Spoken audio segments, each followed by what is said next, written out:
Gustaría saber si me escuchan bien o se escucha algo extraño y quieren que mejore el sonido. Bueno, ajá, ahí viene el tocayo de Maradona, está escribiendo, hola, hola Diego Armando, buenos días, Aleli, buenos días, hola Diego Armando otra vez, ajá, sí se escucha, es tocayo de Maradona y encima es mi pariente, es Gutiérrez, interesante. Hola Lucy, hola Dayana, hola Silvana. Entonces comenzamos. Listo, ya me dijo Aleli y Diego también, Armando, que me escuchan bien. La gran pregunta es si ya terminaron de leer El mundo es ancho y ajeno, ¿no? Esa es nuestra gran pregunta porque a partir de hoy día vamos a hacer una profundización de esa novela. O sea que respóndame si terminaste o no todavía. Si no has terminado, pero has avanzado bastante, de todas formas podrás aprovechar estas clases, ¿no? La de hoy, las siguientes. Pero si no has terminado, no has avanzado mucho, entonces las clases no te van a ser tan provechosas porque vamos a hablar y asumiendo que tú has leído, no asumiendo que no sabes de la obra, ¿no? O que no te has enfrentado al texto. Hola Patrick, ¿qué tal? Bien, entonces ahí está la encuesta. Hasta ahora han votado un poco más de la mitad de los alumnos, muy bien. Me gustaría que voten más para estar seguro, ya tener una idea general. Bien, bien, ahí se han quedado. Bueno, los de estos debe estar tomando su desayuno. Ya, veo que un porcentaje importante ya terminó la novela y eso es muy positivo. Pero hay otro porcentaje mayor que todavía no acaba. Bueno, todavía no todo está perdido. Ya aprovecha el tiempo y termínala para la otra semana, porque esta semana que viene y la otra también vamos a estar revisando la novela. Así que en ese tiempo es bueno que la revises completo tú, llegues a leer. También por el cuestión de manejo de tiempo, porque si terminas de leer El mundo Sancho y Ajeno estas semanas, recién te vas a poder abocar a la ciudad de los perros. Y La ciudad de los perros fue una novela con una extensión parecida al mundo Sancho y Ajeno, pero tiene un nivel de complejidad mayor, lo que requiere que te concentres más, que leas con más atención. Por eso es que es bueno terminar el mundo Sancho y Ajeno rápido para que te alcance el tiempo. ¿Listo? Bien, entonces ya tenemos nuestro sondeo, vamos a avanzar. Lo primero que tenemos que hacer hoy día es presentar nuestro menú. Y es muy sencillo. Primero vamos a hablar de Ciro Alegría, este escritor peruano tan famoso. Y luego hablaremos del mundo Sancho y Ajeno, su novela Cumbre.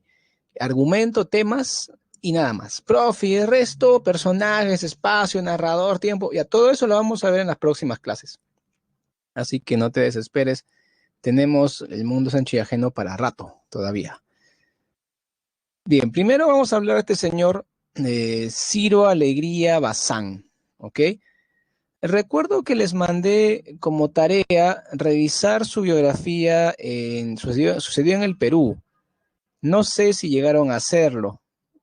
No sé si llegaron a hacerlo.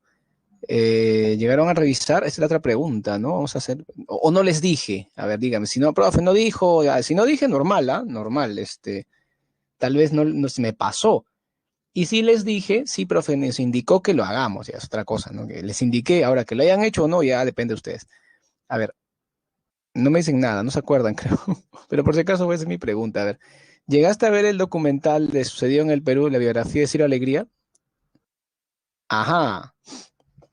Qué interesante. Hay algunos que me dicen que sí, quiere decir que llegaron a verlo. Entonces, sí, bueno, hay una gran mayoría que no. Ok, es muy, pero muy importante que vean ese documental porque minuciosamente analiza la vida de este autor y eso nos permite entender mucho mejor lo que él significó. Bueno, estoy viendo que un gran porcentaje no la ha leído, o mejor dicho, no la ha visto, ¿no? Pues solo algunos. Ya no hay problema. Hoy día vamos a ver un pedacito de esa biografía en la parte que más me interesa revisar con ustedes, ¿ya? Pero les aconsejo mucho verlo, ya pones en el YouTube. Sucedió en el Perú Ciro Alegría, y está dividido en 4 capítulos, ¿no? Y dirige Norma Martínez, esta señora o señorita que dirige una de las últimas temporadas de Sucedió en el Perú. Ya con eso lo puedes revisar. Bien, voy con la sumilla. Primero, Ciro Alegría Bazán nació en la zona de Sierra de la Libertad, en la provincia de Huamachuco, pero la zona en que él nació es una zona sierra muy cercana a la ceja de selva. Aquellos que han conocido, han viajado a Tarma, los que han estado en Huánuco, los que han estado en Cajamarca, ¿saben a qué me refiero con esto cuando les digo, bueno, de Tarma te vas a La Merced, Chanchamayo, por ese lado llegas hasta Oxapampa? Estás en Huánuco, puedes ir a Tingomaría, ¿no es cierto? O Uchiza, Tocache. Y si estás en Cajamarca, puedes ir al lado de Selendín, o ir un poco más hacia la selva. Entonces, los que conocen esta ruta saben a qué me refiero, un lugar de la sierra cercano a la selva. El que no conoce nada de eso, bueno, ya averigua en internet, hay muchos documentales, etcétera, ya, pero el que sabe de qué estoy hablando dice, verdad, ¿no? O sea, estás en la sierra, avanza en el carro una hora, un rato más en el carro y ya estás en la selva. Así alucinante es el cambio, ¿no? Cambia todo, cambia el tipo de vegetación, todo cambia, ¿no? Bueno, los que tienen esa experiencia, bienvenidos al club de los ceja de selva andinos, ¿no? Yo recuerdo cuando estuve en Tarma, en Huánuco, para mí era sorprendente cómo estabas en la sierra y 100 kilómetros, no, 10 kilómetros más allá estabas en plena selva ya, rodeado de jungla. Increíble, increíble. Ciro Alegría nació en una región así. Era la hacienda de sus abuelos, era una familia de hacendados, ¿ok? Esta familia de hacendados de Ciro Alegría tenía ascendentes españoles, tenía ascendentes europeos, inclusive un bisabuelo irlandés. El bisabuelo llegó a Perú y tuvo hijas, y una de las hijas, ¿no es cierto?, del irlandés Lynch, tuvo al papá de Ciro Alegría como hijo, y otra de las hijas del irlandés tuvo como hija a la mamá de Ciro Alegría. Sí, los papás eran primos. El papá apellidaba Alegría Lynch y la mamá apellidaba Bazán Lynch, ¿ok? Así que entre primos, bueno, un bisabuelo irlandés y familia española. Entonces tú vas a decir, profe, este tipo Ciro Alegría era un tipo rubio, era un tipo caucásico. No, no, no. Él mismo lo decía, ¿no? Tenía rasgos más caucásicos, pero él siempre decía, y sacando pecho, decía, yo tengo mi abuelita indígena, yo tengo mi abuelita india, decía. Pensé que tenía una abuelita que era trigueñita, ¿no? Entonces, él estaba orgulloso de su abuelita indígena. Claro, porque se veía raro que un tipo blanco, un tipo de rasgos casi europeos, sea el autor de novelas sobre el indígena, ¿no? Pero él siempre decía eso, yo tengo mi abuelita indígena. Y decía que de ella sacó sus ojos tan chiquitos, porque él tenía ojos bien pequeñitos, ¿no? Del lado de su abuelita indígena. En fin. Él nació y creció hasta los 7 años en esta hacienda, y no es que solamente ahí, sino que también en vacaciones de colegio, etcétera, adolescente, siempre volvía a ese lugar en sus vacaciones. Ahí es donde entra en contacto con el mundo andino. No precisamente en su casa, la casa de los hacendados, sino entra en contacto con los peones. Los peones de esta hacienda eran peones indígenas y también mestizos. Ellos, por ejemplo, iban de excursión, iban de campamento a talar extensiones de bosque, porque estaba muy cerca de la selva, como te digo, para hacer chacras, terrenos cultivables. Y Ciro Alegría le encantaba ir con ellos, acampar con ellos, y en las noches alrededor de la fogata escuchar historias, había buenos narradores orales. Todo esto le influyó bastante en su vocación literaria. Cuando ella estaba ya de 8 añitos, viaja a Trujillo y se hospeda, pues, bueno, vive en la casa de sus abuelitas, su abuelita materna, que es una señora hacendada, ¿no? Y ahí él entra al Colegio San Juan, que era un colegio prestigioso, un colegio particular. Y en ese colegio, en primero de primaria, tiene un maestro muy peculiar, porque su profesor de ciencias naturales fue César Vallejo Mendoza, que en ese tiempo era un joven estudiante de literatura en la Universidad de Trujillo y también era profesor de escuela. Ciro Alegría tiene este profesor tan peculiar que fue el primero en darse cuenta del talento que tenía Ciro. Eh, cuenta Ciro Alegría que un día Vallejo les dijo: niños, van a escribir una composición sobre los animales que crían en su casa. Así les dijo, ¿no? Con su acento fuerte de Santiago Echuco, de español del siglo XVII, y bueno, español sevillano del siglo XVII. Y Ciro Alegría, feliz, escribió una composición sobre sus gallinas, sus pollos que criaba en su patio, en su casa en Trujillo. Luego, Ciro Alegría fue llamado al frente por Vallejo. Vallejo lo llamó. Ciro Alegría al frente. Y le dijo delante de todo el salón: has narrado bien, así le dijo, ¿no? Con un tono así solemne. Y Vallejo fue el primero, el que admiró la prosa de Ciro Alegría. Bueno, después se ve mucha gente que le admiraría, pero Vallejo fue uno de los primeros que se dio cuenta que había talento ahí. Ok, Ciro Alegría termina el colegio en Trujillo y entra a la Universidad Nacional de Trujillo. Allí entra en contacto con la cúpula aprista. El APRA había sido fundada por Víctor Raúl Aya de la Torre y Antenor Orrego, destacados integrantes del famoso Grupo Norte, del cual también fue integrante Vallejo, sino que Vallejo para ese entonces ya estaba en Europa. Así que sí, Ciro Alegría conoce a Aya de la Torre, conoce a Antenor Orrego, y él se convierte en integrante de esta cúpula aprista. Claro, él no era un dirigente de alto rango, porque él era algo así como el muñeco de palo, el Benjamín, el hermanito menor de la cúpula. O sea, era un dirigente, pero de menor rango porque era chiquillo nomás. Y así chiquillo nomás participó en la revuelta aprista, en el golpe de Estado aprista, en esta guerra civil en la que hubo muchos muertos. Fue encarcelado, por eso, fue torturado, encarcelado. Luego salió amnistiado, pero luego se metió otra vez en problemas porque participó en el golpe de Estado años posteriores, golpe de Estado aprista. Otra vez fue buscado, golpeado, encarcelado. Él cuenta que para tratar de escapar, se fue por el lado de la ceja de selva, de la hacienda de sus abuelos, y quería por ese lado, por la selva, llegar a Ecuador y huir de la justicia. Su tío lo estaba llevando. Allí fue que conoció el pueblo de Calemar, ahí en el Alto Marañón, cerca de la hacienda de sus abuelos, ¿no?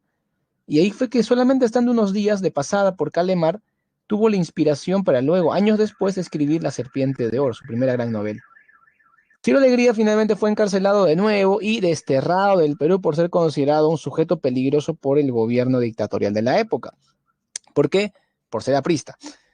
Él fue desterrado a Chile y en Chile hizo su carrera literaria, es decir, se convirtió en un periodista peruano que trabajaba en Chile y que se convierte en ganador de premios literarios.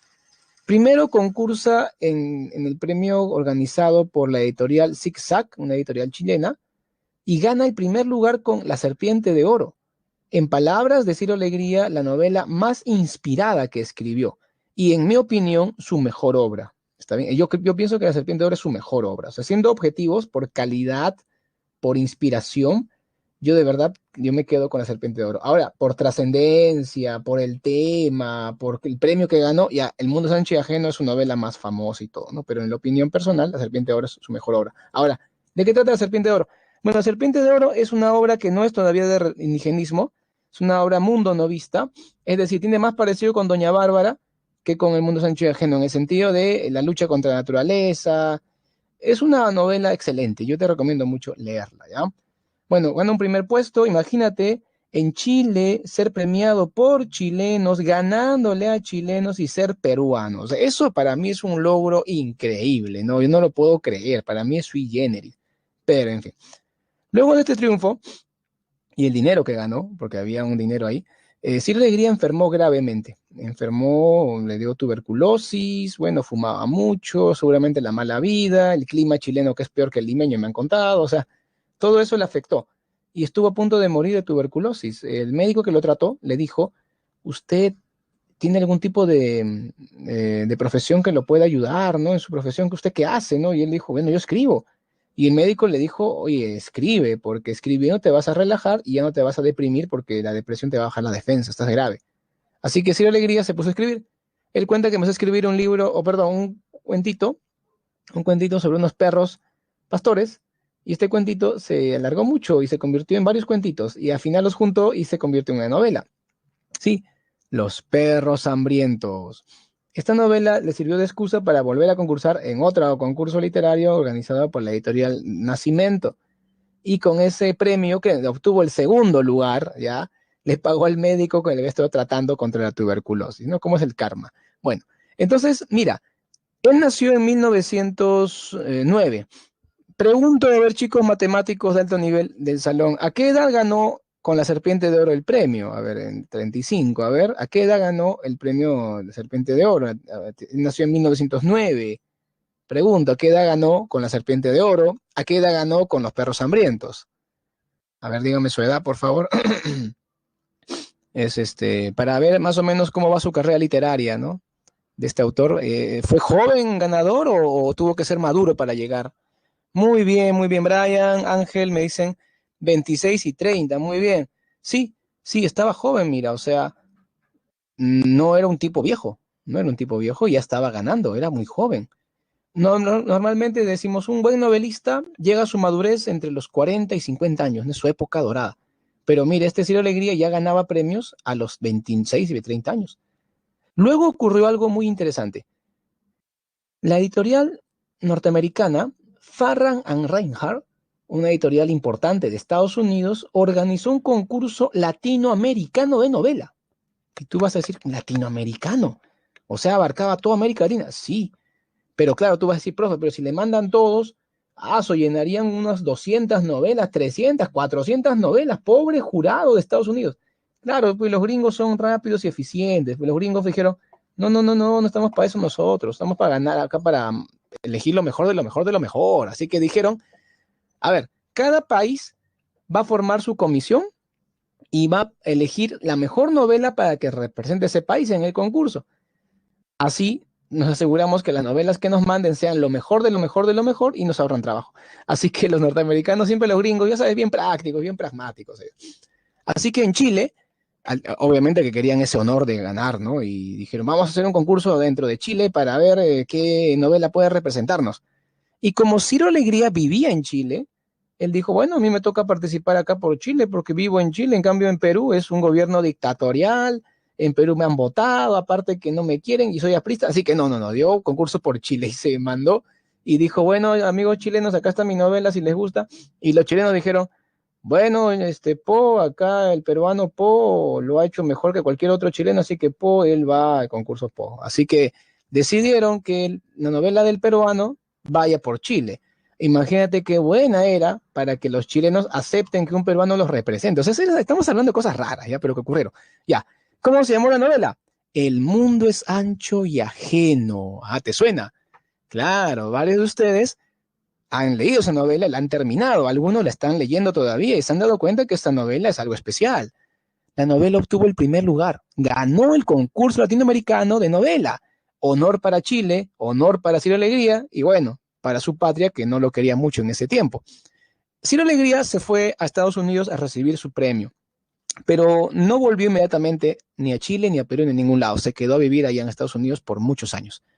Trabajó como periodista, inclusive cuando empezó la Segunda Guerra Mundial, años después de que él llegó allá estaba la Guerra Mundial, se fue allá en plena guerra mundial. La idea es que cuando él llega allá a Norteamérica, él trató de irse a Europa, pero no a hacer turismo, sino en plena guerra mundial quería irse como reportero de guerra, a servir, o sea, a hacer campaña periodística. Pero cuando le hicieron las pruebas médicas dijeron, no, este tipo está delicado el pulmón, no, no, no va a aguantar el invierno, no, no, no, no, no lo mandaron, lo dejaron en Estados Unidos nomás. Así que sí, Alegría hace carrera como periodista, traductor. Luego de esto viaja a Cuba, allí conoce a la que sería su esposa definitiva, porque él se casó un par de veces antes, y esta mujer se llamó Dora Barona, que era hija de un escritor español, era cubana, y esta chica se convierte en su esposa, era menor que él, más de 20 años, así que ellos cantaban 40 y 20. Con ella tuvo tres hijos, ¿no? Una niña llamada Cecilia, la mayor, su hijo Ciro, Ciro Alegría Barona, y el otro, el último es Gonzalo Alegría Barona. Les cuento que Ciro Alegría Barona ha fallecido hace poco, no sé si con el COVID, creo que sí. Y él llegó a ser decano de la Facultad de Letras de la Católica, era profesor de filosofía, el doctor en filosofía, Ciro Alegría Barona, y era igualito a su papá, físicamente era algo así como un clon de su padre, increíble. Ciro Alegría Barona, qué pena que ya falleció el hijo destacado de Ciro Alegría Bazán. Bueno, vamos ahora a su carrera literaria después del premio. Bueno, les cuento para cerrar que volvió a Perú después de la guerra, perdón, después de que la revolución cubana triunfó en Cuba. O sea, triunfa Fidel y como la cosa se pone muy seria, él decide venirse a Perú con su familia, con su esposa cubana y sus hijitos, ¿no? Bueno, esa parte vamos a verla ya. Cuando él vuelve a Perú, ya vuelve perdonado, ya no era prista ya, y ya vuelve ya reconciliado con su país, inclusive llega a ser senador, ministro de Educación, y se contacta con los escritores de esa época.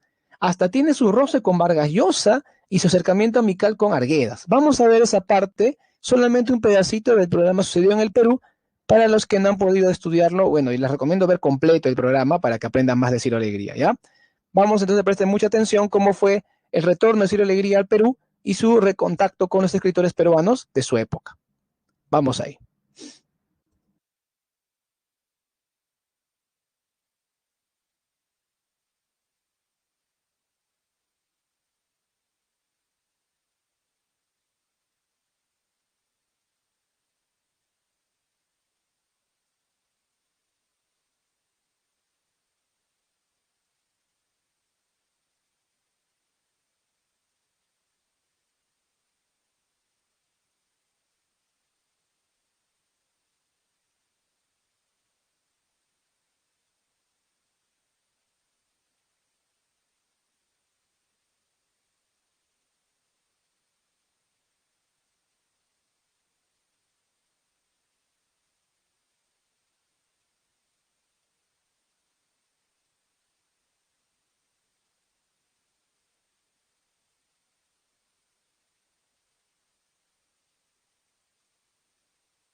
Muy bien, ha sido una buena oportunidad de ver varios puntos. Este video nos ayuda a extendernos un poco.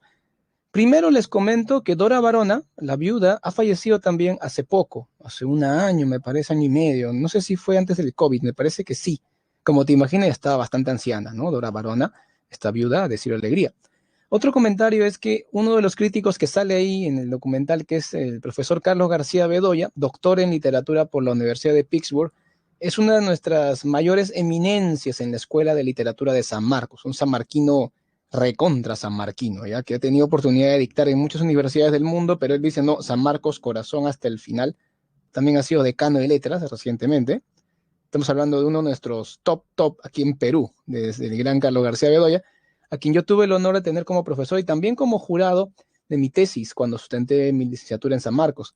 Él fue, como era doctor, era el presidente del jurado y él me dio la confianza, ¿no? De mi carrera, bueno, de mi título. Bueno, ahora yendo a la parte temática, en la parte en que Vargas Llosa lo critica a Alegría es muy interesante, porque Vargas Llosa, representa la punta del iceberg, el espolón de lo que es la nueva narrativa hispanoamericana en el Perú, ya que es el autor internacionalizado dentro de esta forma de literatura moderna, vanguardista. Entonces él admira a Arguedas porque Arguedas no es el típico indigenista tradicional, ortodoxo. Quiero reflexionar acá profundamente, préstenme atención y van a ver que se les va a abrir ante ustedes la luz y entender un poquito mejor la relación entre Arguedas y Alegría y por qué Vargas Llosa halaga a Arguedas y critica a Ciro Alegría, aunque Ciro Alegría luego se defendió y todo. Ciro Alegría en su defensa demuestra justamente la limitación que indica Vargas Llosa, pero no por el tema del quechua, sino por algo más profundo que quiero anotar. A ver, primero, Ciro Alegría a los 32 años llega a la cumbre de su novelística. Me refiero al Mundo Sancho y Ajeno y el premio que obtiene. Tiene 32 años. No voy a decir que es un chiquillo, pero es un hombre joven, bastante joven, que adquiere un gran renombre internacional. Fue el narrador peruano más exitoso de todos los tiempos a temprana edad, hasta que apareció Vargas Llosa, porque Vargas Llosa le quitó ese título cuando a los 26 años, en el año 62, se hizo mundialmente famoso con la publicación, el premio y la publicación de 63 de La Ciudad de los Perros. O sea, Ciro Alegría fue nuestro novelista más joven, exitoso a nivel mundial, hasta que Vargas Llosa lo destronó a los 26, ¿ya? Claro, pero muy a margen de eso. El Mundo Sancho y Ajeno es una novela típica del indigenismo ortodoxo. Es una novela totalmente dentro de la narrativa tradicional, una representante de la vertiente indigenista del regionalismo hispanoamericano. En otras palabras, una novela narrada a la antigua, chapada a la antigua en sus técnicas. No quiere decir que por estar chapada a la antigua es mala. Mucho cuidado. Si ustedes leen a los grandes novelistas del siglo XIX, como Alejandro Dumas, Víctor Hugo, Dostoyevsky, Flaubert, a grandes cuentistas como por ejemplo Guy de Maupassant, Anton Chekhov o el genio norteamericano Edgar Allan Poe. Todos ellos son narradores clásicos, narradores de estilo tradicional. Y en Perú, para no ir muy lejos, el mejor cuentista peruano, Julio Ramón Ribeiro, también utiliza esas técnicas tradicionales como el narrador lineal, la narración lineal, el narrador omnisciente. Entonces, y Ribeiro es un genial narrador, y todos los que te mencioné antes del siglo XIX también son geniales.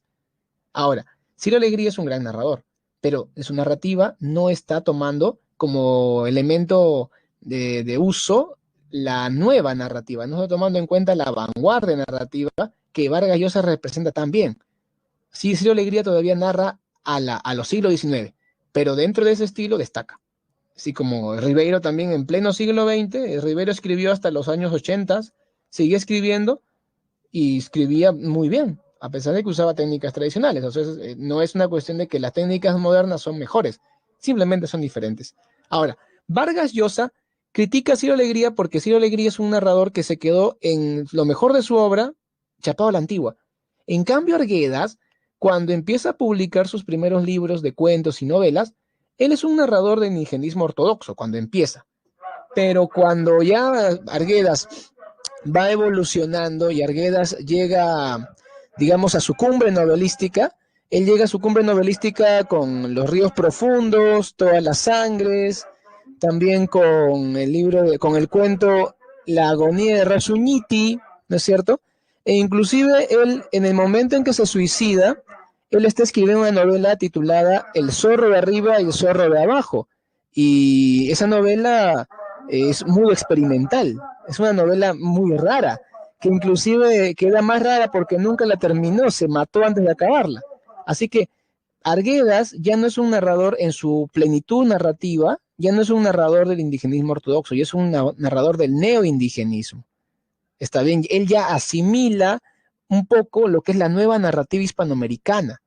Inclusive podemos decir que con los ríos profundos llega a participar del boom. Claro, no como un narrador destacado, pero sí entra un poco en el boom, Arguedas. Está bien, porque inclusive es publicado por la editorial Losada de Argentina, que es una editorial con proyección internacional. Así que Arguedas estaba en la onda.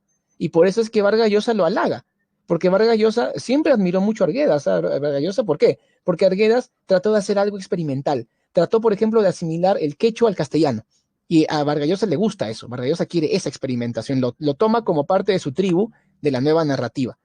Y bueno, no por nada lo cita cuando gana el Nobel y dice: mi paisano Arguedas dijo que el Perú era el país de toda la sangre. ¿Se acuerdan, no es cierto? Ese momento en que Vargas Llosa cita a Arguedas en su premio, ¿no? Cuando da su discurso de agradecimiento. Muy bien. En cambio, Ciro Alegría lo veía como que, no, este de la antigua escuela, no, este que ya hay que superarlo, o sea, que por ese motivo, ¿no? Pero ahora quiero analizar la respuesta de Ciro Alegría. Ciro Alegría es un narrador de la Sierra Norte. Entonces, el indio que él describe, como él mismo dice, es un indio que no se expresa en quechua. Claro que eso depende, porque hay ciertas zonas de la Sierra Norte donde sí se habla quechua, pero muy pocas. Sé que hay algunas. Ya conozco una. Personalmente estuve en el Callejón de los Conchucos, en Ancash, no en el lado de Ancash que todos van por su viaje de promoción de colegio, ¿no? Que Caraz, Carhuaz, que Yungay, no sé cuándo. No, no, ese lado no. Me refiero al otro callejón, al que está atrás de la Cordillera Blanca. Se llama el Callejón de los Conchucos. Ahí están la Mariscal Usuriaga, está Pomabamba, Piscobamba, el pueblo de Musga, que yo he tenido la fortuna de conocer, y en esa zona andina del norte se habla quechua. Yo he estado ahí en los pueblitos, los niños hablan quechua, qué bacán era estar ahí. Claro que no hablan un quechua que yo conozco, así que no entendía muy bien qué hablaban, porque yo conozco el quechua ayacuchano, el quechua chanca, que es más estándar, pero hablaban quechua, la cosa es que hablaban quechua. Entonces, sí hay lugares, pero mayormente el 90 o 95% de la Sierra Norte ya no habla. Solamente tienen topónimos, palabras sueltas en quechua y sobre todo su sintaxis de castellano está muy influenciado por el quechua. De eso te das cuenta, por ejemplo, en El Mundo es Ancho y Ajeno, cómo hablan los personajes de esta zona. Todos hablan un castellano andino. Ese castellano está muy impactado por el quechua, pero obviamente ya no es quechua. En cambio, en la Sierra Sur, la gente es bilingüe. Arguedas conoce esta Sierra Sur, él es bilingüe también, porque él nació ahí, creció ahí, así que es un hombre bilingüe. Y cuando tú piensas en quechua, tu pensamiento te lleva a lo mítico. Entiendes mejor lo mítico. Arguedas piensa en quechua, así que su pensamiento le ayuda a entender mejor lo que es la cosmovisión andina. Ciro Alegría, y ahora quiero analizar un poco la novela El Mundo Sancho y Ajeno, pero no demasiado profundo porque no es el momento, pero igual quiero empezar ya a hablar de esto. Ciro Alegría no comprende 100% al mundo andino, tal como lo demuestra Arguedas. Ahora, ¿por qué no? Porque Ciro Alegría todavía tiene la mirada positivista.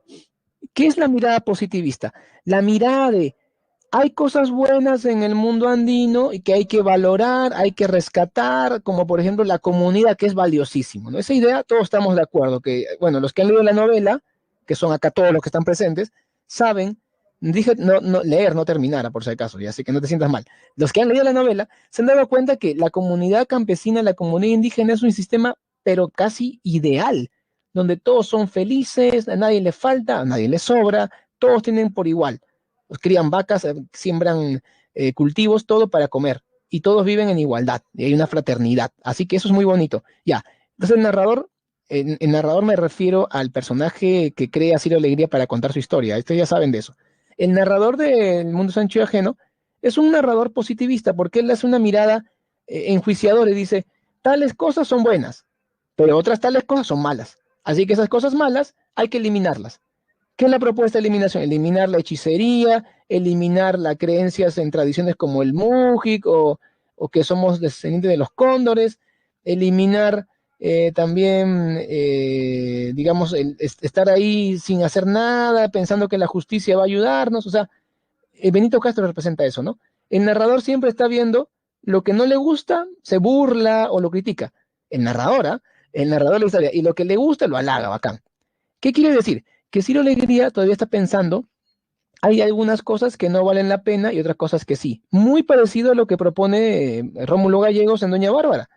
En Doña Bárbara, Rómulo Gallegos recuerda que ambas novelas, tanto El Mundo Sancho y Ajeno como Doña Bárbara, son de regionalismo, solo que Doña Bárbara es del mundo novismo y Ciro Alegría escribe dentro del indigenismo, ¿no es cierto?, que es una vertiente también del regionalismo.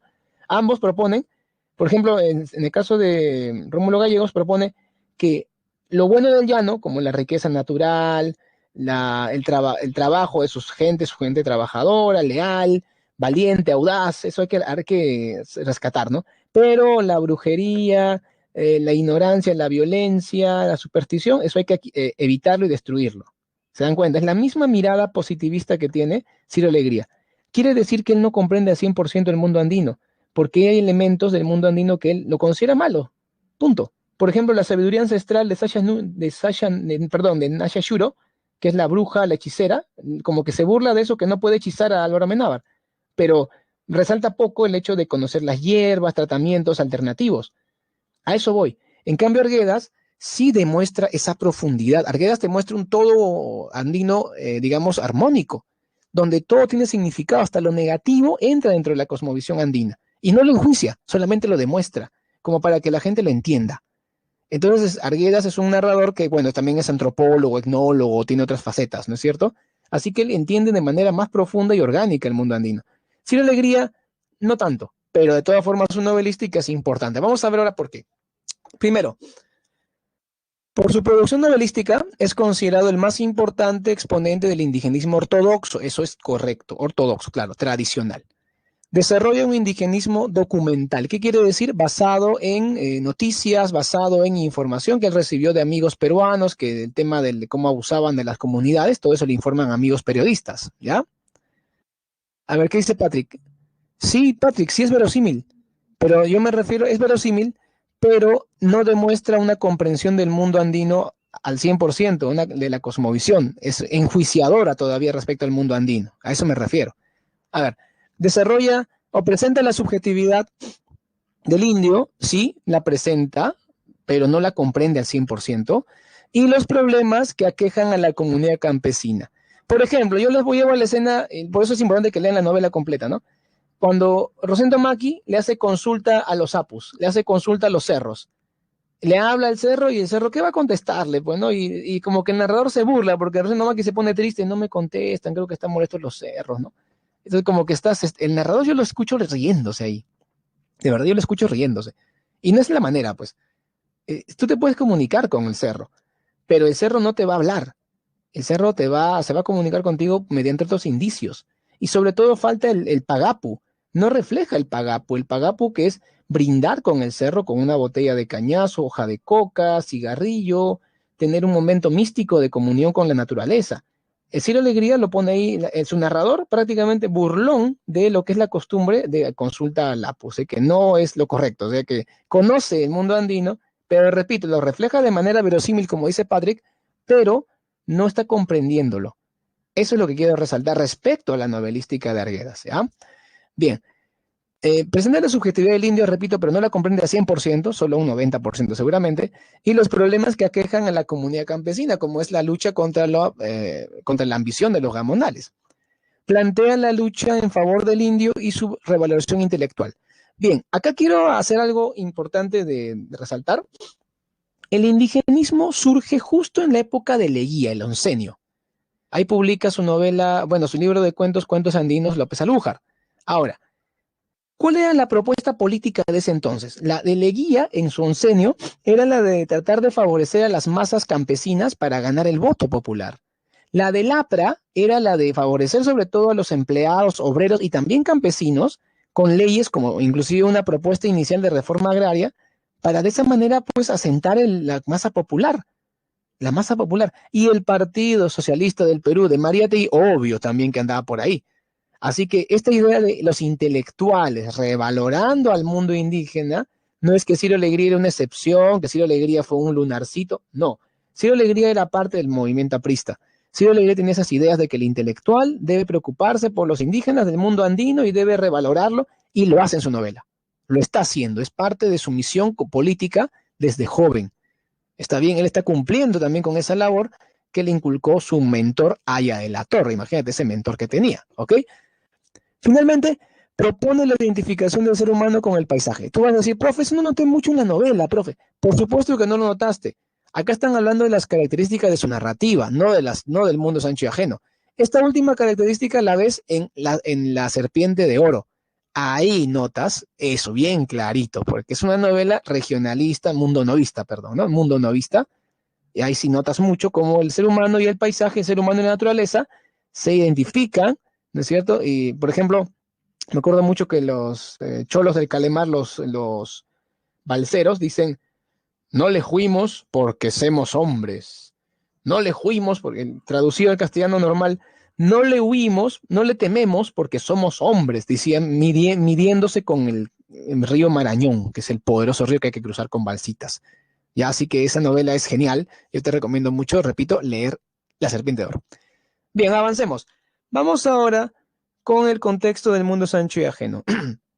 Para entender el contexto del gamonalismo y cómo es que los intelectuales peruanos de alguna manera quieren cambiar la realidad que viven, vamos a ver un fragmentito de este documental famoso, este documental que salió el año 2019, La Revolución y la Tierra, obra de un director de la Católica, un director de cine, que yo tuve la fortuna de compartir carpeta con él en la maestría en la Católica, y no sabía que era de comunicaciones, pensé que era literatura, y después me entero que era cineasta. Vamos a ver un poquito cómo es que la Hacienda Graña, la diferencia social que había entre el hacendado y sus empleados, y luego los intelectuales peruanos reclamando por una revolución, que fue todo lo previo a la reforma agraria de Velasco, ¿ok? Y que Ciro Alegría ya está reflejando en su ficción literaria. Vamos con este fragmento del documental La Revolución y la Tierra.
Muy bien, espero que las imágenes que hablan por 1000 palabras nos ayuden a entender mejor el contexto. Hasta mediados del siglo XX se impuso el gamonalismo, que fue un sistema de explotación, sobre todo en ciertas regiones como por ejemplo las haciendas azucareras en el norte, en la costa norte, que eran de los barones del azúcar, donde había un sistema pues bastante amplio de explotación al indio, al campesino, ¿no es cierto? Las comunidades indígenas en la sierra, además de este abuso hacia el trabajo, cuando ellos tenían tierras adecuadas, el hacendado se las llegaba a quitar mediante juicios fraudulentos, como vemos en la novela. Eso era una noticia real que ocurría. Entonces el campesino, el indio, se convierte en esclavo del sistema, porque cuando no tiene tierras de su comunidad, el mundo es muy ancho para él, ya que le han quitado sus tierras, puede trabajar en la hacienda misma que le quitó su tierra, en minas, las caucherías, puede bajar algún pesquero en Chimbote o en ciudades de la sierra, pero nunca tendrá nada propio, siempre será ajeno. Entonces, para un indígena sin tierras, el mundo es ancho y ajeno. ¿Ok? Entonces de ahí viene el nombre de la novela, justamente. Con esta novela, Ciro Alegría realiza una denuncia de altas connotaciones políticas. Yo siempre digo que Mariátegui lo propuso a nivel teórico en sus 7 ensayos.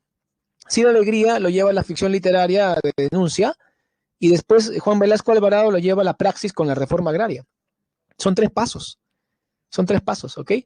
Ciro Alegría entonces realiza una denuncia de altas connotaciones políticas porque condena al sistema social que liquida a la comunidad campesina, considerada como una de las instituciones más valiosas por esta intelectualidad prista, ¿no? Que representa en ese momento Ciro Alegría. Bien.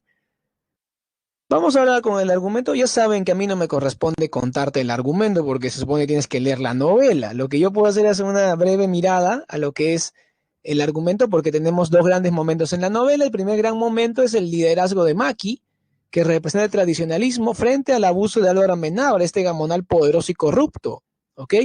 Luego de la derrota de la comunidad frente al juicio planteado por el gamonal, la expropiación de las tierras, ellos tienen que irse a Yanañahui, un lugar atroz para vivir, porque es la Puna, la región Suni, donde el rayo cae directo a la tierra, donde hay helada todas las noches, las vacas mueren, los cultivos se hielan con la helada, así que la vida es muy difícil. Ellos tratan de sobrevivir a pesar de todo esto y pierden a su líder, Rosendo Maki, ¿ok?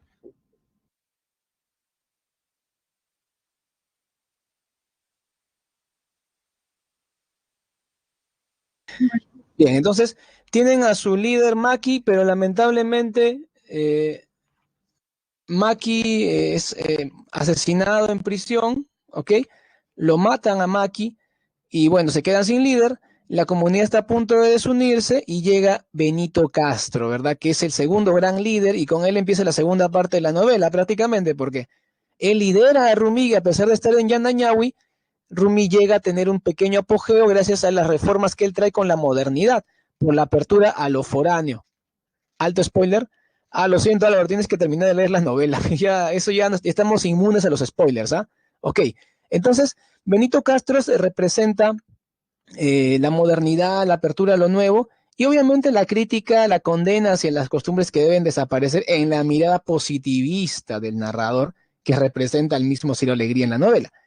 Los comuneros de Rumi logran tener un pequeño apogeo porque logran innovaciones que Benito Castro propone. Finalmente son derrotados en un segundo juicio.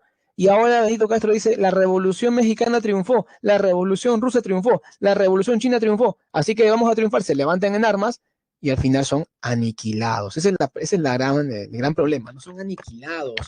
Voy a leer, a ver, alto spoiler, ¿ah? Voy a leer el final de la novela, solamente el último párrafo. A ver. En las últimas horas de la tarde comienzan a llegar heridos. Algunos mueren calladamente, otros dicen a sus familiares que se vayan, que los dejen solos, y cuentan que los indios caen abatidos como los cóndores sobre los picachos. Vetas, manchas, coágulos de sangre signan las calles del caserío. Pero ¿a dónde van a irse las familias? Todas las rutas se hallan ensangrentadas. De pronto llega el mismo Benito Castro con la cara, las ropas y las manos rojas. Se ha manchado atendiendo a sus compañeros y con el borbollón que emana de su propia herida. Cae frente a su casa llamando a su mujer con una voz ahogada. Marguicha acude con su hijo en los brazos. Váyanse, váyanse, alcanza a decir el hombre, rendido, ronco, frenético, demandando la vida de su mujer y su hijo. ¿A dónde iremos? ¿A dónde?, implora Marguicha, mirando con los ojos locos al marido, al hijo, al mundo, a su soledad. Ella no lo sabe y Benito ha muerto ya. Más cerca, cada vez más cerca, el estampido de los Mauseres continúa sonando. Bueno, los que no lo han leído, lleguen ahí, por favor, ¿ok? Listo. Entonces la comunidad al final va a ser aniquilada y ese es el resultado de la lucha por la tierra, el tema principal. Oh, Álvaro, qué pena. Bueno, te admiro igual, Álvaro, por tu esfuerzo. Temas. La lucha por la tierra es el tema principal y ahí no hay ninguna duda, ¿no es cierto? Otros temas. La comunidad como espacio de fraternidad, la justicia al servicio de los gamonales, la sabiduría popular y la corrupción de los funcionarios. Los que han leído la novela se dan cuenta que son temas clave en la novela, no son temas claves en la novela. Bien, chicos, ya vean que no me alcanza el tiempo, que así esté cruel, si queremos hacer una clase así como merecemos, no se puede en 53 minutos, no se puede en 53 benditos minutos. Así que los dejo con las claves, ya saben que tenemos la posibilidad de apoyarnos con el profesor de Multichat ante cualquier duda sobre la razón de ser de las claves. Yo me despido, muchas gracias por su atención y me despido pues mostrándole las claves. Sí, sí, listo, terminamos a tiempo. Nos encontramos la próxima semana. Sigan estudiando mucho, ya saben, vean el documental de Ciro Alegría para que puedan entender mejor la novela, les va a ayudar, ¿ya? Eso les va a ayudar bastante en esta clase. Chau, chau.